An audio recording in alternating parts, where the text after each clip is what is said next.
welcome to another English language A-level video. This one is in preparation for the NEA Power of Persuasion module. Here we go. And that's 10% of your A-level, so it's pretty important. This is how it all fits into the architecture of the course. Remember, on this AQA course, we have 2 exams. The first exam is called Language, the Individual and Society. This is your 2.5-hour paper, split into 2. Section A is called Meanings and Representations, where you get an older text and a current day text, and you analyse both of them, and then you compare them. And then in Section B, you're doing CLUD, which is Children's Language Development. So you study about children's speech and about children's literacy, and then you answer a 1-hour question with a bit of data as an essay.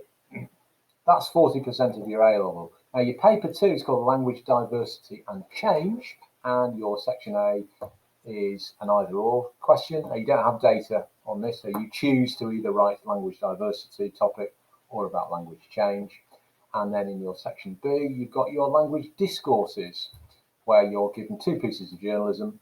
You analyse the texts, you compare the texts, and then you create your own piece of journalism. So overall, your papers there constitute 80% of the course. Now, we're thinking about NEAs today. The other NEA is your language investigation. You'll do that in the second year at our college. This is an extended 2,000-word analysis of student-chosen linguistic data. And the one that we're looking at today is your OWL. That's your original writing. And there are 2 pieces that we do at this college to prepare you for this. We do some narrative fiction, and we do a persuasive text plus commentary. Okay, so that's 10% of the course. So the NEA, in this case, does not stand for the Nuclear Energy Agency. It's your non-exam assessment, and you are putting in 4 bits to this. Your text, which should be 750 words-ish, within about 50 words. A commentary, which should be the same, WC. An annotated star model. So this demonstrates that you can't just leap into this and think, right, I want to do a good persuasive text about betting in football. I'll just crack on with it, shall I? You can't just do that. What you've got to do is a whole load of research. You've got to read a whole load of articles, look at the persuasive devices that are being used there. Find one that you think, oh, that one has some really good persuasive techniques that I think I can include in mine. Annotate it, and then obviously when you write your own piece, then you're going to have to draw upon some of those persuasive devices that you found there, not least because when you write your commentary, you have to do a comparison between your star model and your piece. So your annotated star model assumes a terrific importance on this NEA. And then, of course, you've got your bibliography, your list of sources as well, in which you write down all of the sort of persuasive texts that you've come across in studying for this unit. Okay, so on your original writing, it's going to cover one of the 3 following primary purposes. And on this particular occasion, it's about persuasion. Now, if you were in my class, I would be getting you to do this exercise where you are using your devious powers of persuasion to persuade your partner to lend you their phone for a day.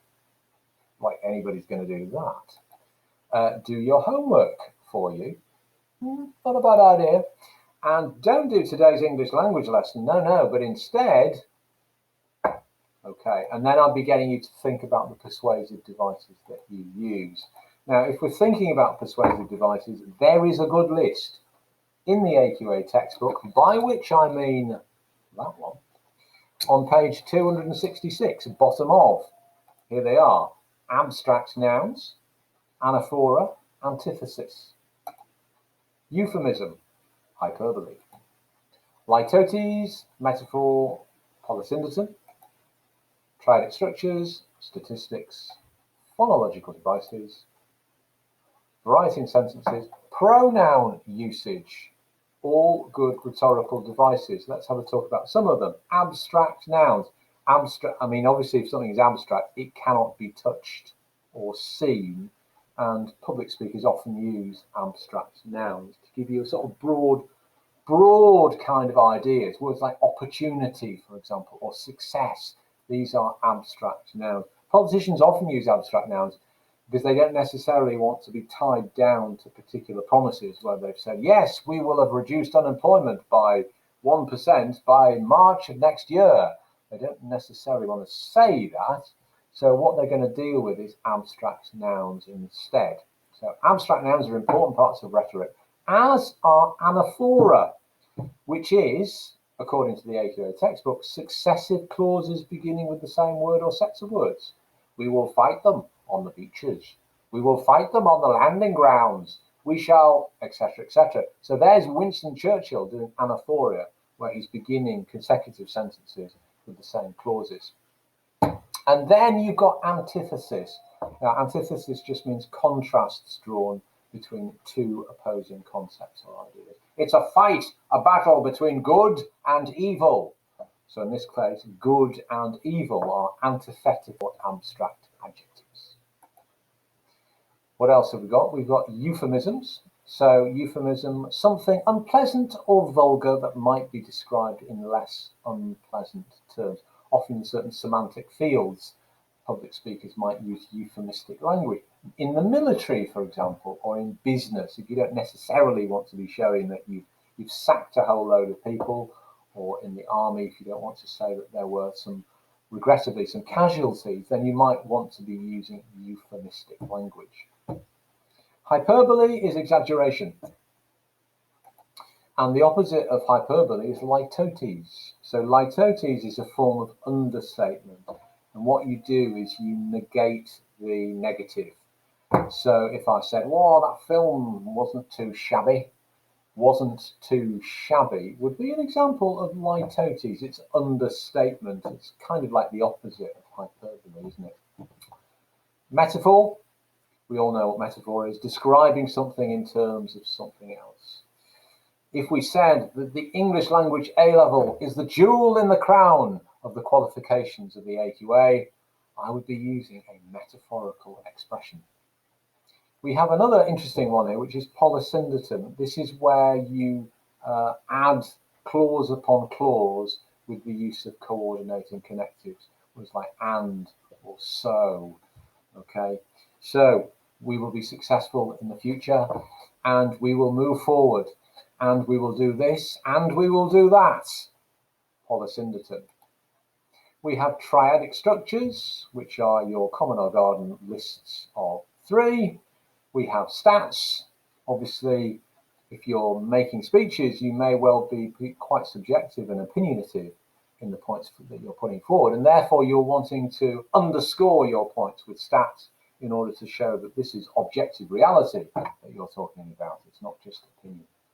So we have stats, and we also have phonological devices about which we will speak a little bit more in a minute. We have variety in sentencing. Now that could be about sentence functions. So rather than just using boring old declaratives, a speaker may well be using imperatives. They are telling the audience to do something or to think something. It may be interrogatives, where questions are being asked, like rhetorical questions. It could be exclamatives.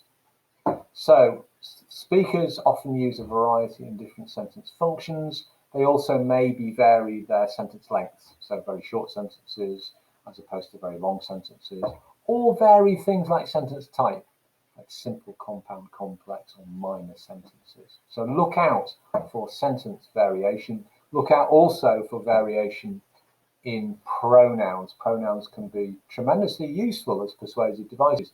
Quite often second-person direct pronouns are being used, in which the listener is being addressed directly as you.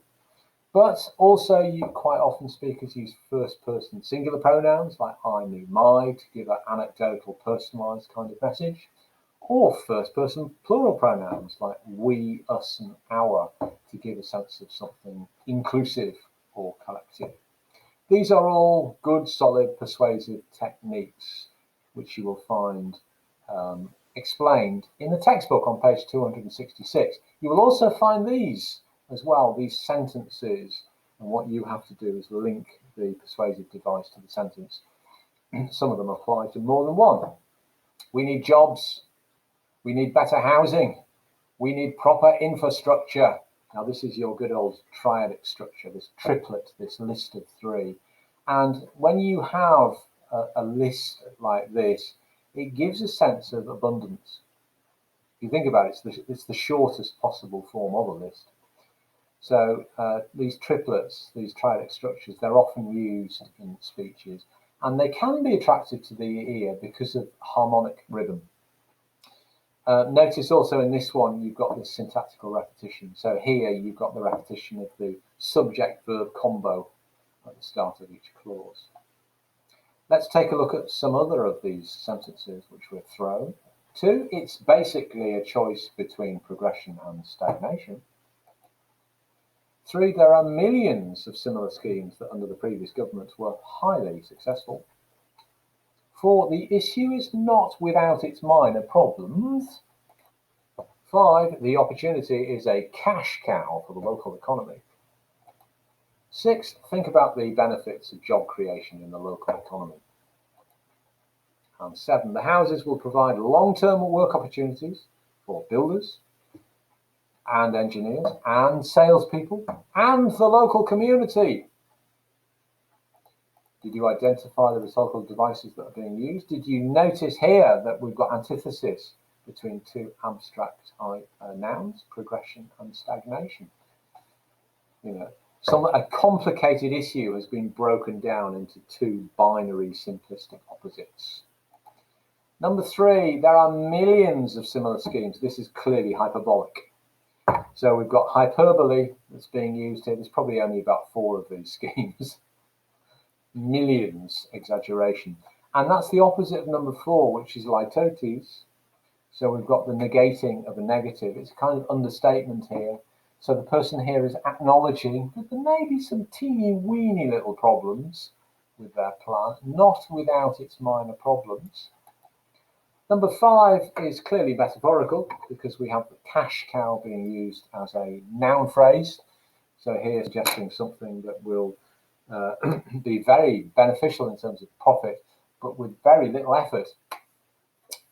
So cash cow is a good example of metaphorical language. Number 6 is good in terms of sentence functions because you've got that direct imperative being foregrounded at the beginning of the sentence. It's not a boring old declarative, it's an imperative. And number 7 is clearly polysyndeton, where all these supposed benefits of building these houses, it's going to be beneficial for all these people, for builders and engineers and salespeople and the local community. So you've got the repetition of these coordinating connectives there. That's polysyndeton. Okay, so that's given you a bit of an introduction to some of these rhetorical devices. In the textbook, you'll find a short extract from W. So this is from George W.'s speech. He's responding on September the 11th, 2001, to the news that the Twin Towers in New York have been bombed. So I'll read it aloud. You need to know what phonological devices you're hearing and what are their possible effects. These acts shatter steel, but they cannot dent the steel of American resolve. America was targeted for attack because we're the brightest beacon for freedom and opportunity in the world. And no one will keep that light from shining. So, did you notice lots of alliteration and a little bit of onomatopoeia? Yeah, well, there's a good explanation about this in the textbook on page 267. So it focuses in on shatter steel. So sibilance, the repetition of S sounds there, which could be considered onomatopoeic because maybe it's recreating the horrible sound of buildings being shattered. But it invokes this unpleasant kind of feeling and noise, and that's basically Bush's intention in this situation, because what he's trying to do is to gain the support of the nation and persuade American citizens to continue to work together. You've got dent being used, so it's monosyllabic, it's blunt, it's consonantal sound, and that basically contrasts sharply with that evocative shatter. And you might argue that it's being used to distinguish between what's physically being done to the buildings, the shattering, and what has not happened to the American resolve, the dent. So you've got a kind of contrast, a juxtaposition, an antithesis going on there between the two sounds. We also have brightest beacon, another example of alliteration, consonantal alliteration. And you might have noticed that this is a very positive image, and it serves to draw attention to the unwavering attitude he's suggesting that the American people possess. We've got superlative adjective, brightest, and that's emphasized through this use of alliteration. And so what it does is it reinforces Bush's argument that the country will not be defeated by the attack on the Twin Towers. So the key thing when you're writing about phonological devices is that you must link it into the ideas of the text. Okay, now here are some prompts for analysing the language of a spoken persuasive text. Start with meanings and representations, I say. You know, there's no point in analysing, let's say, the sentence functions or the pronoun functions of a particular text unless you're actually talking about the ideas and the meanings. So what are the key ideas and meanings in the text? And what have we got in terms of representations? Representations of people, representations of places, organisations, and ideas. I know it's one of these words that we bandied around for the paper 1 section A, meanings and representations, but it's just as valid here, representations. And also, whenever you're listening to the text, think about what different purposes are going on. Notice the plural form of that, because sure, it may be persuasive as a primary purpose, but there may be all sorts of underlying secondary purposes like explanation or information or entertainment, etc. Also, in terms of meanings and representations, think about using these contextual terms about audience positioning. So implied and actual audiences and implied and actual producers. Think about the mode of the text. Is this something that is spoken off the top of the speaker's head, or is this actually carefully constructed beforehand? I mean, obviously, this address done by George W. Bush, it's been scripted beforehand, in which case it's a good example of a blended mode text, isn't it? Because it's been written to appeal to the ear, but it has been written, so it's been carefully constructed. So think about those modal features whenever you're analysing a spoken persuasive text, and also think, well, to what extent is this text actually following, adhering to, or flouting some of my expectations, my expected genre features. So get the big picture, first of all, about meanings, representations, and context, before you then dive in to your language levels, and of course words, so lexis, and think about the part played by particular word classes. It may be that modifiers like pre-modifying adjectives are pretty important in communicating the main messages, or it may be that the material verbs have been chosen very carefully. So what part do particular word classes play in the meanings?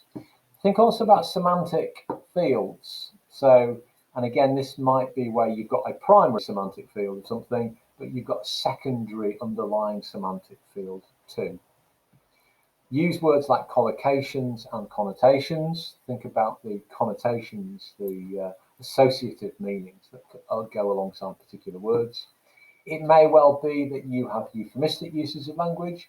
It may well be that you have its opposite. You have dysphemistic, very blunt uses of language. Why? And then also in terms of lexis, pick up on any uses of figurative language, by which I mean non-literal language. Metaphor, simile, personification. What are they there for? What are their purposes? And also under lexis, think about register, the level of formality. Is it consistent? Does it shift as the text goes on? You might apply Yaus's levels of formality, which are written about in the textbook on page 70, I think it is. Okay, so there's your lexis. Don't also forget about grammar. We've mentioned about pronouns, so I won't repeat myself on that. Also under grammar, you could look specifically at verb usage. Modal auxiliaries, if they're there, are always worth drawing attention to, because it may be that the modals that are used are high force, i.e. deontic, like must, shall, will, and therefore communicating a strong sense of certainty. Or they may be epistemic, so they may be weaker force. There may be words like may or might or could, which suggest kind of possibility about things. The other elements on verbs to look at is the active or the passive voice, particularly if you've got a text with lots of passive voice. You need to think, well, why have the sentences been constructed in that way so that we can't actually see the doer of the verb? Okay, so how and why is the passive voice being used? And it may be relevant as well to look at the aspect, i.e. is a simple or progressive aspect of the verb being used. If it's progressive, it's got an ing inflection on the end, and therefore it's showing that something is ongoing and continuous. We talked before about sentence types and sentence functions, and I also mentioned about syntax as well, i.e. you might have in a piece some syntactical repetition, as in my Winston Churchill example. On phonology, we've mentioned about alliteration and onomatopoeia. Don't forget to sort of dig down into the types of alliteration. You've got assonance, which is the repetition of vowel sounds. You've got consonance, which is the repetition of consonant sounds. And you've got sibilance, which is the repetition of those S fricative sounds. You also might want to think about the prosodic features used by the speakers. So that's to do with kind of musicality of their speech and the delivery. So have they used pauses, for example? Have they stressed particular words? What about the volume? Are there variations in things like pitch and volume, etc.? So those are the prosody of the speaker. Pragmatics is always good to look at, given that this is one of these super levels, because pragmatics is more difficult. Pragmatics is largely about reading between the lines. So under pragmatics, you're thinking about, well, what kind of schematic knowledge is assumed in the listener at different points? Also under pragmatics, you're thinking about implicature. So what is being implied rather than being directly stated? What is the audience being left to infer? There may be issues of face going on in the speech, so positive face or negative face. Remember, positive face is all about using language in a very complimentary way, whereas negative face is using language in quite a detached, kind of respectful, formalized way. So the speech might be useful in terms of face. There may well be instances of deixis, where you have to be there in that situation at that time in order to get really what's going on. So that's deixis, context-dependent language. And it may well be, and this links back to your schematic knowledge, it may be that there are some intertextual links. So intertextuality, references to texts that it's being assumed that the listener knows what they are. So that's all about pragmatics. And then you've got discourse as well, which is all about the structure of the speech. So what structural devices does the writer use in order to achieve cohesion? It may be, for example, that at the end of certain sections they ask questions, and therefore they are getting you, the listener, to be waiting, well, how is that question going to be answered? So those are structural devices. Okay, so we've come to the end of our little journey together here, an introduction to rhetorical devices. And in the next one, we'll be looking more specifically at a newspaper or magazine article and sort of picking apart some of the more subtle rhetorical devices that are going on there. Thank you so much.